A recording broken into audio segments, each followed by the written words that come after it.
ये कहानी उस वक्त की बात की है जब जैक सूली ने पेंडोरा के बाकी नाविक के साथ मिलकर धरती से आए हुए लोगों से अपने प्लेनेट को बचाने के लिए युद्ध किया और उन्हें हराकर वापस धरती पर जाने के लिए मजबूर कर दिया। वहाँ पे सिर्फ वही लोग रहे जो उस प्लेनेट को बर्बाद नहीं होने देना चाहते थे। जैक को उसके साथी डॉक्टर के अवतार से पैदा हुई एक बच्ची मिली जिसका नाम उसने किटी रखा और उसने अपने पहले बेटे का नाम नीतेम रखा। वहाँ के सभी लोगों का मानना होता है कि हमारी ज़िंदगी यहाँ की देवी ईवा की देन है और हमारी हर सांस उनके लिए समर्पित होनी चाहिए। इसी तरह जैक नेत्री के साथ खुशी से अपनी ज़िंदगी जीने लगा। अब उनके टोटल 4 बच्चे हो चुके थे। धरती के लोगों के वहाँ से चले जाने के बाद उन्हें वहाँ पे कर्नल का बेटा मिला जो काफ़ी छोटा था और क्योंकि कर्नल अब मारा जा चुका था इसीलिए उन्होंने उस बच्चे को अपने साथ ही रखकर उसकी देखभाल की और उसका नाम उन्होंने स्पाइडर रखा। वो भी जैक के बच्चों के साथ ही खेला करता था और उन्हीं को वो अपना परिवार मानता था, लेकिन नेत्री के लिए वो एक एलियन ही था जो कि उसके बाकी के बच्चों से हमेशा अलग ही रहेगा। जैक ने खुद ही अपने बच्चों को लड़ने और हथियार चलाने की कला भी सिखाई।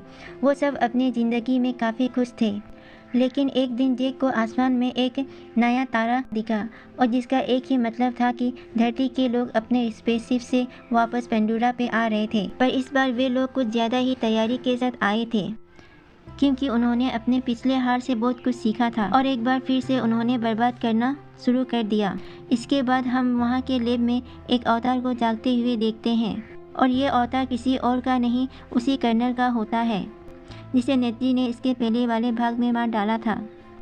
कर्नल की सारी यादों को एक इलेक्ट्रॉनिक चिप की मदद से डाल दिया गया था और इस बार उसका मकसद जैक सूली को पकड़ना था जो आए दिन पेंडोरा के बाकी नाभिक के साथ वहाँ पे चल रहे काम में बाधा डालता रहता था और आज भी वो अपने लोगों के साथ मिलकर एक हथियार से भरे ट्रेन पर हमला करके सारी हथियार को लूट लेता है।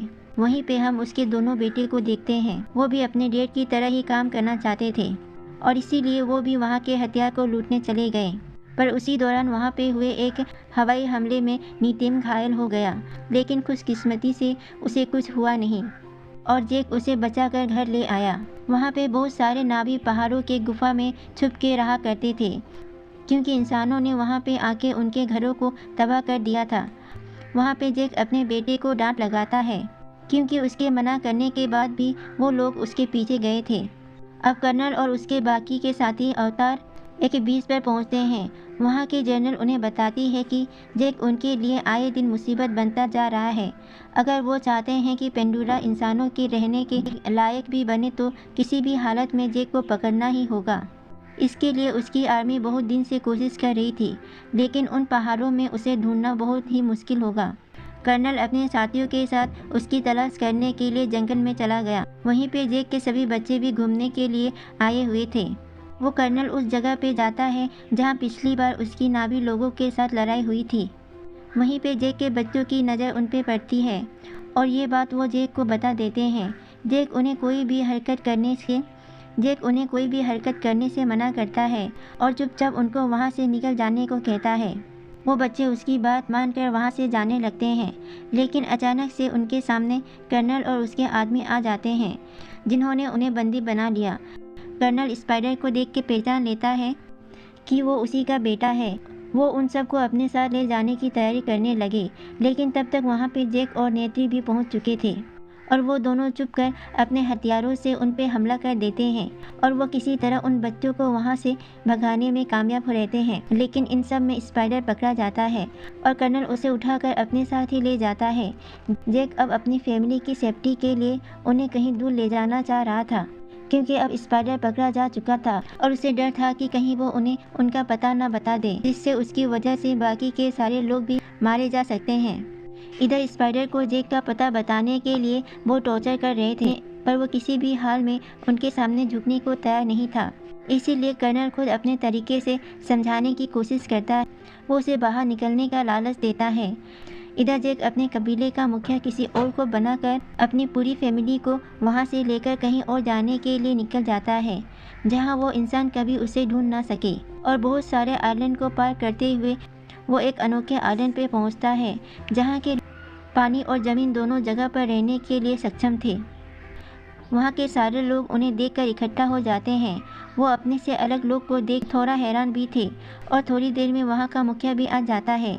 जैक उनसे रिक्वेस्ट करता है कि वो उसकी फैमिली को वहाँ रहने दे। वहाँ का मुखिया उससे कहता है कि वो लोग पानी में रहने वाले हैं और वो लोग उनके साथ रह नहीं पाएंगे, लेकिन जैक का मानना था कि वो लोग जल्दी उनके तौर तरीके सीख जाएंगे और बहुत जल्द वो अपने आप को इस काबिल बना लेंगे कि वो लोग वहाँ आराम से रह सके। मुखिया उसकी बातों को मान लेता है और उन्हें वहाँ रहने की इजाज़त दे देता है। वो अपने बेटे और बेटी को जिम्मेदारी सौंपता है कि वो उन्हें यहाँ के रहने के तरीके सिखाए और उसी दिन से वो लोग उनके साथ पानी के अंदर रहने और वहाँ के क्रिएचर की सवारी करने की ट्रेनिंग शुरू कर देते हैं। सभी को शुरू में बहुत दिक्कत हो रही थी ज़्यादा देर तक पानी के अंदर रहने में, लेकिन किटी पानी के अंदर बहुत आराम से रहना सीख गई थी। जैक भी वहाँ के मुखिया के साथ वहाँ पानी में रहने वाले क्रिएचर की सवारी करने की ट्रेनिंग ले रहा था, पर उसे भी शुरू में काफ़ी दिक्कत हो रही। इधर कर्नल स्पाइडर को लेकर अपने लिए एक यान चुनने आया था ताकि वो पूरी तरह से नाभी बन जाए और बहुत ही जल्द वो अपने लिए एक यान को चुन लेता है। जैक के बच्चे भी धीरे धीरे सब कुछ वहाँ पे दोस्त एक दिन मुखिया का बेटा और उसका दोस्त किटी की हरकतों का मजाक उड़ाते हैं, जिसकी वजह से उनका किटी के भाई नीतेन से लड़ाई हो जाती है। बाद में जैक अपने बेटे को समझाता है कि वहाँ उन्हें रहना है और इसलिए वो सबसे दोस्ती बना कर रखे और अगले दिन जाकर उस मुखिया के बेटे से माफ़ी मांगता है और उसकी तरफ दोस्ती का हाथ बढ़ाता है, पर वो उसका दोस्त बनने का नाटक करते हुए उसे लेके एक जगह पे आता है और उसे कहता है कि वो लोग यहाँ पे शिकार करते हैं। जब रॉक्स वहाँ पे शिकार करने जाता है तो वो सब उसे अकेला छोड़कर वहाँ से चले जाते हैं। जैसे ही रॉक्स ने अपने तीर से वहाँ के एक मछली को मारा, वो देखता है कि वो वहाँ पे अकेला है, सब लोग उसे छोड़कर जा चुके हैं और तभी एक बड़ी सी मछली उसके ऊपर हमला करती है। भागने लगा, वो अपनी जान बचाने के लिए वहाँ से भागने लगा और अपने आप को एक पत्थर के बीच में छुपा लिया, लेकिन अब उसकी सांसें खत्म हो रही थी, इसीलिए वो वहाँ से बाहर आने लगता है। लेकिन वो मछली एक बार फिर से उसके ऊपर हमला करती है और वो उसे जैसे ही मारने वाली थी तभी एक बड़ी सी व्हेल आकर उस मछली को मार देती है, पर रॉक्स की सांसें अब खत्म हो रही थी, वो डूबने लगता है। थोड़ी देर बाद जब उसकी आंखें खुली तो उसने अपने आप को उसी व्हेल के ऊपर पाया। वो उस व्हेल को शुक्रिया कर रहा था क्योंकि उसने उसकी जान बचाई। तभी वो देखता है कि उस व्हेल के फिन में एक लोहे की हुक फंसी हुई है और वो जाके उस हुक को वहाँ से निकाल देता है। अब ऐसा लग रहा था कि अब व्हेल उसे अपना दोस्त मानने लगा है। वो उसे लेकर उस आइलैंड पे पहुँचा देता है जहाँ पे सभी लोग रॉक्स को काफ़ी देर से ढूंढ रहे थे। मुखिया अपने बेटे की गलती की सज़ा देने की बात करता है, लेकिन रॉक्स कहता है कि इसमें सारी गलती उसकी खुद की है। इस बात से वो लड़का भी इसका दोस्त बन जाता है। अगले दिन रॉक्स सबको बताता है कि एक व्हेल ने उसकी जान बचाई जिसका ऊपर का एक फिन कटा हुआ था। मुखिया की बेटी उसे तुरंत पहचान लेती है और वो बताती है कि उसे टुकुन कहा जाता है, लेकिन जिसे उसने देखा उसका नाम पायाकन है, जिसे सबसे अलग और अकेला कर दिया गया क्योंकि लोगों का कहना है कि वो एक हत्यारा है जिसने कई सारी नाभी को मारा था। लेकिन रॉक्स ये बात मानने को तैयार नहीं था क्योंकि उसने उसकी जान बचाई थी। वो सीधा वहाँ से पाइकन से मिलने गया और उससे पूछने लगा कि उसे सबसे अलग क्यों कर दिया गया। वो पाइकन उसे लेकर समुद्र की गहराइयों में चला गया। इधर कर्नल अपने साथियों के साथ जैक की खोज में था। वो एक बड़े से जहाज जो टुकुन का शिकार करते थे उनकी मदद से वो दूर हर एक आइलैंड में छानबीन करने का सोचता है और थोड़े ही दिन में वो लोग उस आइलैंड पर पहुंच जाते हैं और वहाँ के लोगों को टॉर्चर करके उनसे जैक के बारे में पूछने लगता है, लेकिन कोई भी उन्हें कुछ भी बताने को तैयार नहीं था, इसीलिए वो उनके पूरे गांव को ही जला देता है। जैक उसी आइलैंड के दूसरी छोर पर रह रहा था। वहाँ का मुखिया उसे बताता है कि वो लोग उसे ढूंढते हुए उनके आइलैंड तक पहुँच चुके हैं। जब गांव वाले कर्नल को कुछ नहीं बताते हैं तो उसे एक आइडिया आता है और वो उनके इलाके के टुकुन के शिकार करने का डिसाइड करता है ताकि ये देखकर सारे गांव वाले उनकी ताकत को जान सके। इधर रॉक्स पाइकन के साथ बॉन्ड बनाकर उसके बारे में जानता है कि उसे सबसे अलग क्यों कर दिया गया। रॉक उसमें देख पाता है कि कैसे हंटर ने उस पर हमला किया था जिसमें कई नाभी और टुकुन मारे गए, लेकिन सब ने उसे ही किलर समझा। इधर वो हंटर्स अपने आधुनिक मशीनों का इस्तेमाल करके बड़े टुकुन को बड़े ही आसानी से मार गिराते हैं और उसे मारकर उसके अंदर से वो कई फ्लूइड बाहर निकालते हैं। इसका इस्तेमाल करने से इंसान की उम्र बढ़ती नहीं थी और इसीलिए वो काफ़ी महंगा भी बिकता था। वो लोग उस टुकुन की लाश को उस आइलैंड के पास फेंक देते हैं, जिसे देखकर वहाँ के लोग काफ़ी दुखी हुए, क्योंकि वहाँ के रहने वाले सारे जानवर उनके परिवार के हिस्से की तरह थे।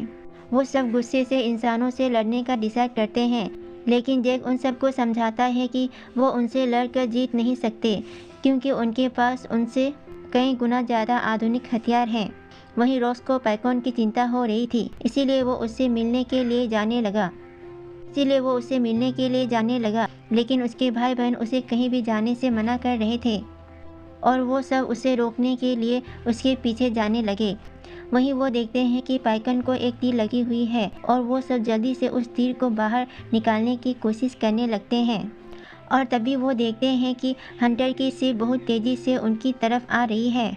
रॉक्स जल्दी से सारी बातें अपने डैड जैक को बताता है और जैक सभी को लेकर उनकी ओर निकल पड़ता है। वो लोग बहुत ही मुश्किल से पैकॉन के शरीर से वो तीर निकालते हैं। अब वो हंटर उन सब के पीछे पड़ गए थे, क्योंकि वो कर्नल उन्हें पकड़ के जैक तक पहुंच सकता था। लोग भागने की बहुत कोशिश करते हैं, लेकिन आखिरकार वो उनके जाल में पकड़े जाते हैं। कर्नल उन्हें अपनी इकरान से वहाँ के शिप पे ले आता है और उन सब को कैद कर लेता है, और उन सब को कैद करके वो जैक को अपने पास बुलाता है। जैक अकेले ही उसकी तरफ बढ़ने लगा, क्योंकि उसने उसको अकेले ही आने को कहा था। पर तभी अचानक से पैकॉन उस शिप पर हमला कर देता है और वहाँ पे चारों तरफ तोड़फोड़ मचा देता है। ये देखकर जैक और उसकी सेना को भी हमला करने का मौका मिल जाता है और वो लोग उन पर टूट पड़ते हैं। नेत्री भी अपने एकांत पे बैठकर हमला कर रही थी। उन सारे बच्चों को भी कैद से छुड़ा लिया जाता है, लेकिन इस बार वो किटी को पकड़ लेते हैं और अब वो शिप भी टूट रही थी और किसी भी वक्त वो डूबने वाली थी। उसी लड़ाई में भागने के दौरान जैक के बड़े बेटे नीतेम को गोली लग जाती है और इस वजह से उसकी मौत हो जाती है। इधर जैक की बेटी किटी अभी भी कर्नल के कब्जे में थी। जैक और नेत्री अब पूरे गुस्से में उसे मारने के लिए निकल पड़ते हैं और वहाँ शिप पर पहुँचते ही वो दोनों घायल शेर की तरह पर उन सब पर टूट पड़ते हैं और वो उन्हें बहुत ही बुरी मौत मारते हैं। लेकिन वो कर्नल किटी को चाकू की नोक पर रखकर जैक से उसका हथियार फेंकने को कहता है, लेकिन तभी नेत्री स्पाइडर को पकड़कर उसे मारने की धमकी देती है, जिसे डर कर कर्नल किटी को छोड़ देता है।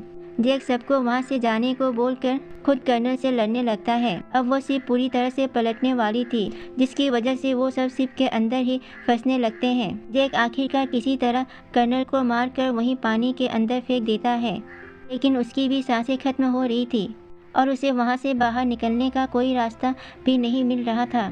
इधर नेत्री भी अपने सबसे छोटी बेटी के साथ उसी शिप में फंसी हुई थी, क्योंकि उसे भी कहीं बाहर जाने का रास्ता दिखाई नहीं दे रहा था।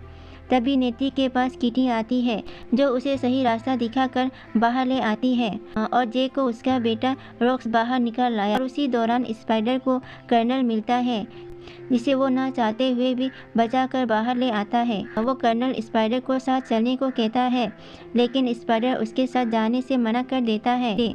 वहीं अंत में जैक के बेटे उनके नीतेम को उनकी देवी ईवा को सौंप दिया जाता है। और इसी के साथ ये मूवी यहीं पे ख़त्म हो जाती है। Bye bye.